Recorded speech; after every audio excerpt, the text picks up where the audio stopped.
Every night when I would turn on the TV, mounted to the wall across from my bed, I would watch pictures of my high school. Aerial pictures that made it look about as far away as I felt, and institutional and foreboding. Not the place where I'd spent 3 years of my life. And I would have this weird sensation where I was sure I was watching some sort of fiction. But the nauseated feeling in my stomach reminded me that this was no fictional scenario. It was real, and I was right in the middle of it. Mom sat by my bed constantly for those first 2 days, the whole time dumping one emotion or another on me. One minute she'd be crying softly into a palm tissue, shaking her head sadly and calling me her baby. The next she'd be an angry-faced, puckered-mouthed woman, blaming me and saying she couldn't believe she gave birth to such a monster. I really didn't have much to say to that, to her, to anyone. After Frankie told me Nick was dead, that he'd shot himself, I sort of just curled up like a salted slug, turned to my side and curled up around my sheets and blankets, tucked my knees into my chest as best as I could with the bandaging and the throbbing in my thigh and the tubes and wires that kept me tethered to the bed. Just curled into a ball, and after my body stopped curling, my soul kept going, curling, curling, curling, and just something tight, wound, tiny. It wasn't some big decision that I would stop speaking or anything. It was just that I didn't know what to say. Mainly because every time I opened my mouth, I wanted to scream in horror. All I could see in my head was Nick, lying dead somewhere. I wanted to go to his funeral. I wanted to go to his grave, at least. I wanted to kiss him mostly to tell him I forgave him for shooting me. But I also wanted to scream in horror for Mr. Klein, for Abby Dempsey and the others who'd been shot, even for Christy Bruder, for my mom, for Frankie, and yeah, for me too. But none of those feelings seemed to really match up. Like when you're putting together a puzzle and two pieces almost maddeningly just almost fit. You could shove the pieces together and force them to fit, but even after they're successfully stuck together, they still don't fit exactly. Don't look quite right. That's how my brain felt. Like I was shoving odd puzzle pieces together. And then on the third day, my door swished open. I was staring at the ceiling, thinking about this time that Nick and I played laser tag at Nivet's. I'd won the game, and it had really ticked Nick off at first. But afterward, we went to a party at Mason's house, and he told everybody what a great shot I was. He seemed really, really proud of me, and I felt so good about myself. We spent the rest of the evening holding hands and making googly eyes at each other, and it was like the best night of my life. When I heard the door open, I closed my eyes quickly because I wanted whoever it was that came in to think I was asleep and go away so I could keep thinking about that night. I swear my hand was warm, like Nick's was in it right at that moment. I heard footsteps scuff over to the side of the bed and stop, but the wires didn't move. I didn't hear any drawers or cabinets open like I normally would if a nurse was in the room, and I didn't hear Mom's telltale stuffed up nose snorting. Didn't smell Frankie's cologne. Just a still presence beside me. I opened one eye. A guy in a brown suit stood next to the bed. He was probably in his 40s, I guessed, and he was completely bald. Not the kind of bald where all of his hair had fallen out, but the kind of bald where he'd lost enough of it to just give up and shave the rest off. He was chewing gum. He didn't smile. I opened both eyes, but I didn't sit up. I almost didn't say anything. Just looked at him, my heart pounding in my chest. "How's your leg, Valerie?" he said. "I can call you Valerie, right?" I narrowed my eyes at him, but didn't answer. My hand involuntarily moved to the bandage over my leg. I wondered if I should be prepared to scream. Was this some freaky horror movie kind of guy who planned to rape and kill me in my hospital bed? I had half a thought that would probably serve me right, that a lot of people out there would be happy to hear that something horrible happened to me. But it couldn't really form because he was moving and talking again. Better, I hope. He stepped back and pulled a chair forward, sat in it. "You're young. You got that on your side at least. I got shot in the foot 2 years ago by some crackhead in Center. Took forever to heal up. But I'm an old man." He laughed at his own joke. I blinked. Still didn't move, my hand still on the bandages. His laughter dried up, and he chewed his gum solemnly, staring at my face with his head cocked just slightly to one side. He stared at me for so long I finally spoke. "My mom's coming right back," I said.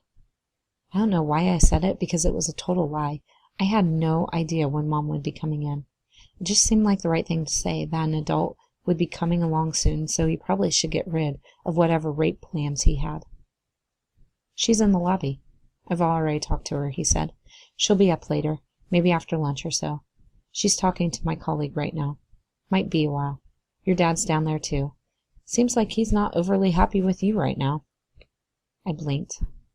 "Well?" I said. I thought that pretty much summed it up. Well, when has he ever been? Well, who cares? Well, certainly not me. Well, "I'm Detective Panzella," the guy in the brown suit said. "Okay," I said. "You can see my badge if you want to." I shook my head no, mostly because I still hadn't really put together why he might be here. He eased into a chair and leaned forward, his face entirely too close to mine. "We need to talk, Valerie." I guess I should have known it was coming. Only made sense, right? Except at that point, nothing made sense. The shooting didn't make sense. So how could a detective in a brown suit sitting across from my hospital bed make sense? I was scared to death. No, I was more scared than that, even. I was so scared I felt cold all over, and I wasn't sure I'd be able to talk to him at all about anything. "Do you remember what happened at your school?" he asked. I shook my head no. "Not really. Some. Lots of people died, Valerie. Your boyfriend, Nick, killed them. Do you have any idea why?" I thought about this. In all the piecing together what happened at the school, it had never occurred to me to even ask myself why. The answer seemed so obvious. Nick hated those kids, and they hated him back. That's why. Hate. Punches in the chest, nicknames, laughs, snide comments, being shoved into the lockers when some idiot with an attitude walked by. They hated him, and he hated them. And somehow it ended up this way, with everyone gone. I remembered a night before Christmas.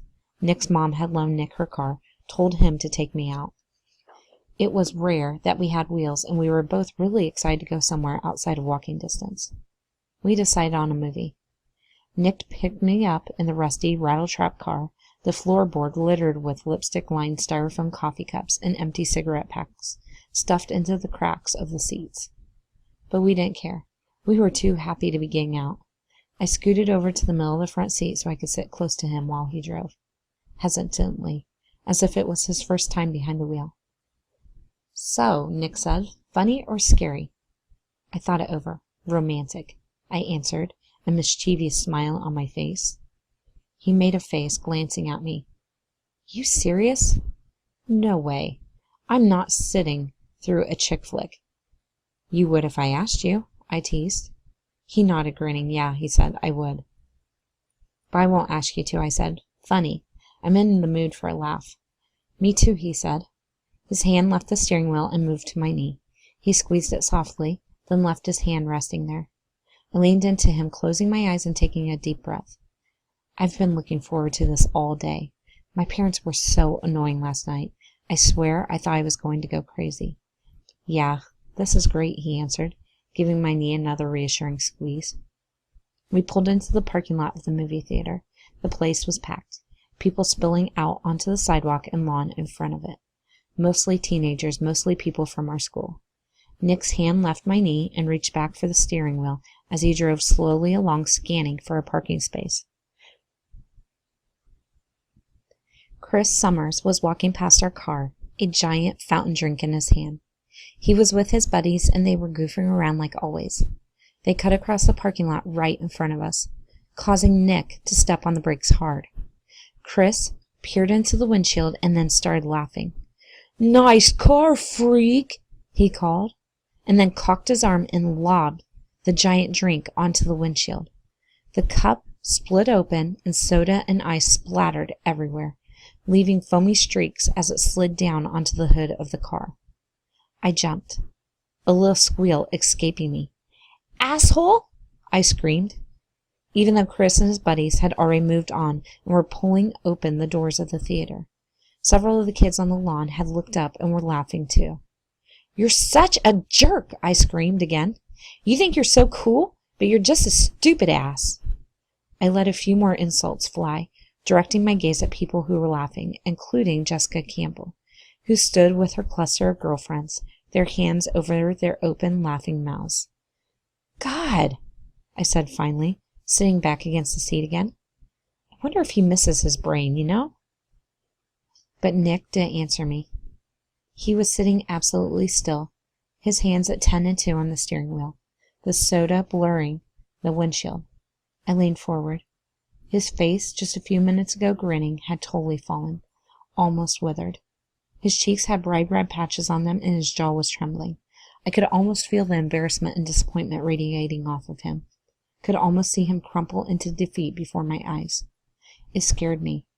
Usually Nick got angry, fought back, but this time he just looked like he wanted to cry. Hey, I said, touching his elbow softly. Forget about it. Summers is just a jerk. But Nick still didn't say anything, didn't make a move even though the cars behind us had begun honking. I watched him a minute more, hearing his voice in my head. Sometimes we get a win too, Valerie, he'd said.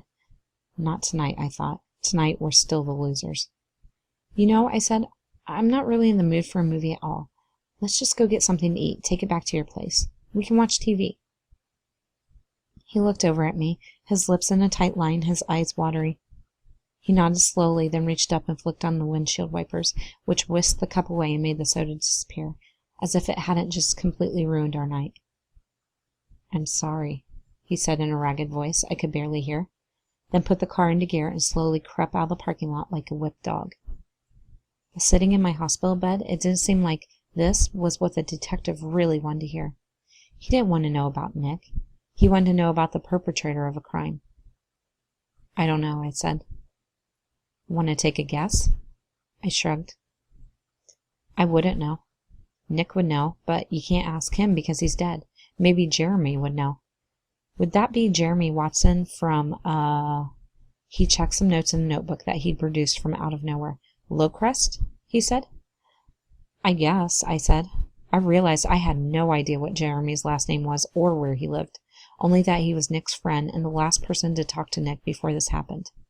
I don't really know Jeremy. The detective's eyebrows raised just a little, like for some reason he expected me to be one of Jeremy's closest friends or something. I never really met him before, I said. I just knew Nick was hanging out with him. The detective pooched out his lips a little, a frown creasing his forehead. That's funny because Jeremy's parents sure know a lot about you. Knew your first and last names, knew where you lived, told me to look for you if I wanted answers. How would they know anything about me? I pulled myself up onto my elbows. I've never even met them. The detective shrugged. Maybe Nick talked about you a lot. Was this planned, Valerie?